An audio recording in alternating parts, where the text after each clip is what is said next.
두 아이와 계모가 있는 나무꾼이 있었다. 소년의 이름은 헨젤이고 소녀의 이름은 그레텔이었습니다. 그들은 너무 가난하게 살았기 때문에 때로는 먹을 것이 없었습니다. 그리고 어느 날 저녁 그는 침대에 누워 아이들에게 어떻게 더 먹일지 고민했습니다. 그의 아내는 그에게 숲에서 아이를 낳고 불을 피우고 빵 한 조각을 주고 그곳에 남겨두라고 조언했습니다. 그러나 나무꾼은 동의하지 않았습니다. 그리고 그때까지 그의 아내는 그가 마침내 동의했다고 그를 설득했습니다. 그리고 배고픔 때문에 아이들도 잠을 잘 수 없었고 계모가 아버지에게 한 모든 것을 들었습니다. 그리고 그의 부모님이 잠이 들자 헨젤은 몰래 집에서 나왔습니다. 달이 밝게 빛나고 하얀 돌이 동전처럼 빛났다. 헨젤은 자신이 들어갈 수 있는 만큼 많은 돈을 챙겼습니다. 그런 다음 그는 집으로 돌아왔고 아이들은 잠자리에 들었습니다. 아침에 계모가 아이들에게 와서 각자 빵을 주고 모두 함께 숲으로 갔다. 도중에 헨젤은 흰 돌을 하나씩 던졌습니다. 그들이 개간지에 도착하자 아버지는 불을 피우기 시작했습니다. 그는 아이들에게 불 근처에 앉아 불이 나가지 않도록 하고 아이들과 계모는 더 많은 장작을 사러 가라고 명령했습니다. 그들은 안고 피곤하고 잠들었습니다. 아이들이 깨어났을 때 사방이 어두운 밤이었습니다. 그리고 한 달이 하늘에서 솟아오르자 헨젤은 여동생의 손을 잡고 동전처럼 반짝이는 자갈 사이로 길을 찾아 길을 보여주었습니다. 그들은 밤새도록 걸었고 새벽에 아버지 집에 왔습니다. 시간이 좀 지났습니다. 그리고 아이들은 어느 날 밤 새엄마가 어떻게 아버지에게 아이들을 없애달라고 애원하기 시작했는지 다시 들었습니다. 그는 거절했지만 그의 아내는 그의 말을 듣고 싶지 않았고 그녀는 그에게 온갖 비난을 저주하고 표현했습니다.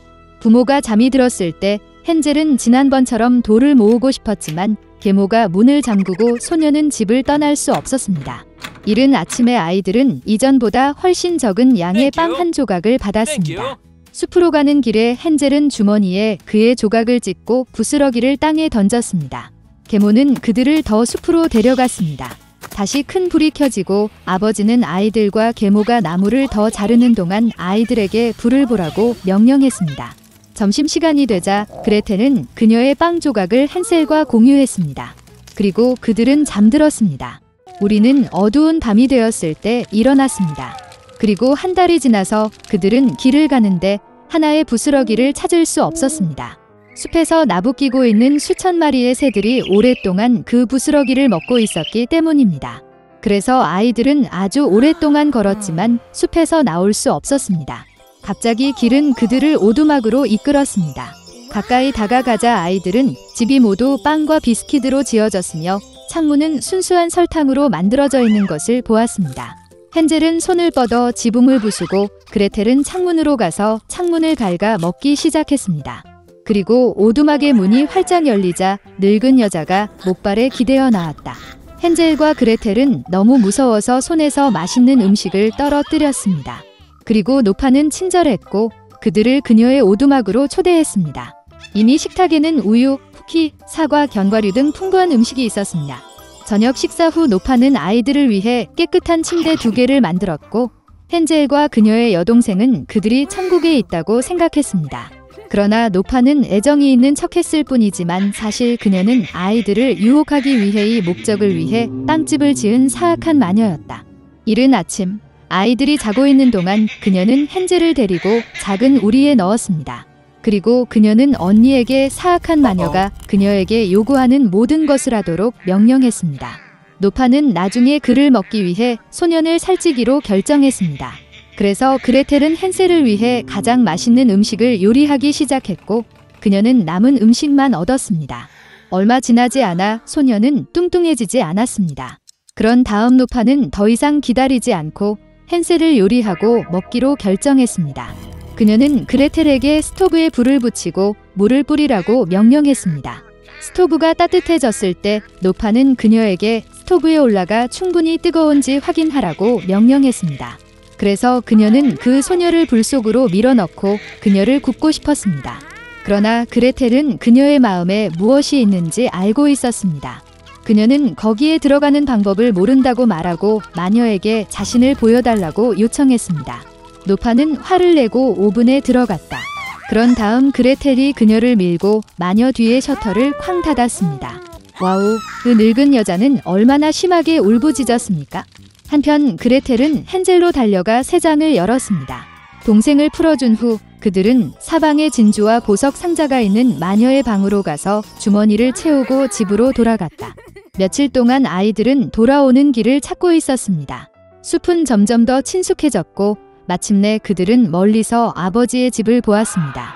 그는 자녀들이 살아있는 것을 보고 얼마나 기뻤습니까? 헨젤과 그레텔은 마녀에게서 가져온 모든 진주와 보석을 바닥에 쏟아부었습니다. 음식에 대해 생각할 필요가 없었습니다. 그리고 그들은 살고 기뻐하기 시작했습니다. 그리고 아버지는 사악한 괴물을 집 밖으로 몰아냈습니다.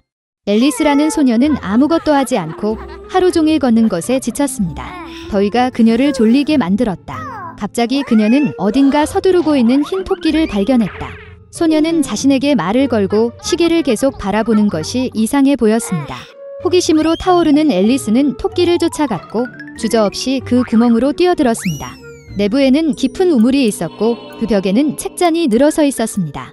앨리스는 매우 천천히 넘어져 모든 것을 제대로 볼 수 있었습니다. 우물 바닥에서 소녀는 다리가 3개인 유리 테이블을 발견했습니다. 그 위에 작은 황금 열쇠와 일종의 병이 놓여 있습니다.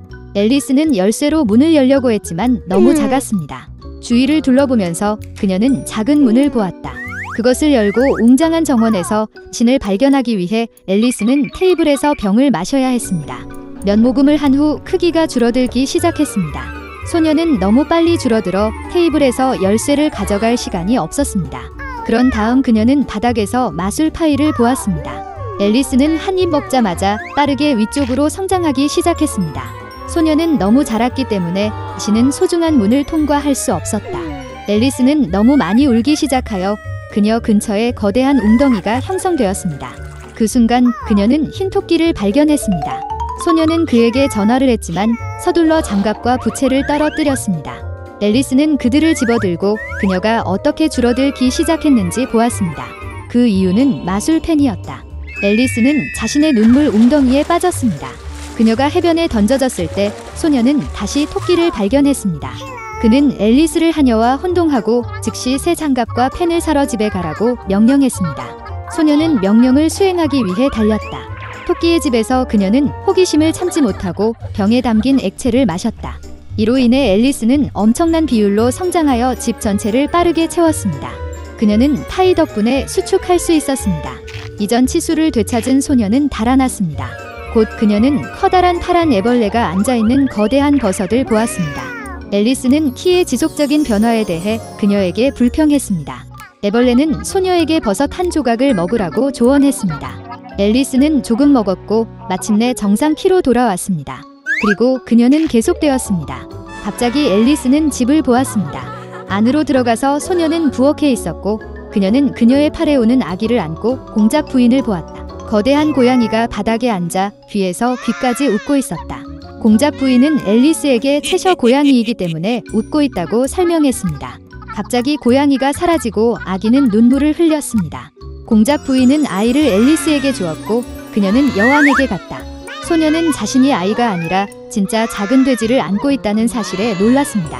고양이가 다시 나타났을 때 그는 앨리스에게 3월 토끼를 찾아보라고 조언했습니다. 그리고 그는 사라졌고 그의 미소만이 공중에 남아 있었습니다.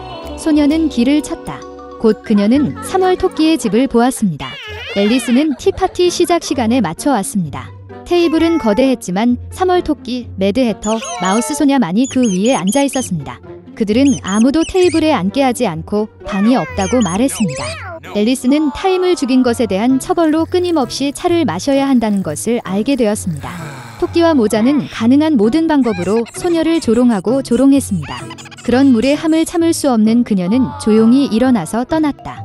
곧 앨리스는 멋진 정원에서 자신을 발견했습니다. 그녀는 카드놀이처럼 보이는 정원사를 발견했습니다.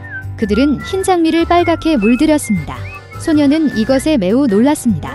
그녀는 그들의 여왕이 빨간 장미를 사랑하고 흰색 장미만 자랐다는 것을 알게 되었습니다. 여왕은 사소한 일로 하인을 처형했습니다. 정원사들은 그녀가 지금 쿠키를 훔친 하인을 판단하고 있다고 말했다. 앨리스는 관심이 많았고 법정에 갔습니다. 그곳에서 그녀는 마어치 헤어와 매드 해터가 증언하는 것을 보았습니다. 그들이 끝났을 때 여왕은 갑자기 앨리스를 불러서 질문했습니다. 소녀는 아무것도 모른다고 대답하고 하인을 석방하라고 명령했습니다. 여왕은 화가 나서 소녀를 붙잡으라고 명령했습니다. 그 순간 앨리스는 다시 성장하기 시작했다고 느꼈습니다. 그 소녀는 이것이 단지 카드라는 것을 깨달았고 그녀는 그들을 두려워하지 않았습니다. 그 순간 마법이 사라졌습니다. 앨리스는 흰 토끼를 처음 본 곳과 같은 공간에서 일어났습니다. 주변에 익숙한 풍경이 있었고 익숙한 소리가 들렸습니다. 그래서 그것은 단지 꿈이었습니다. 앨리스를 생각했습니다.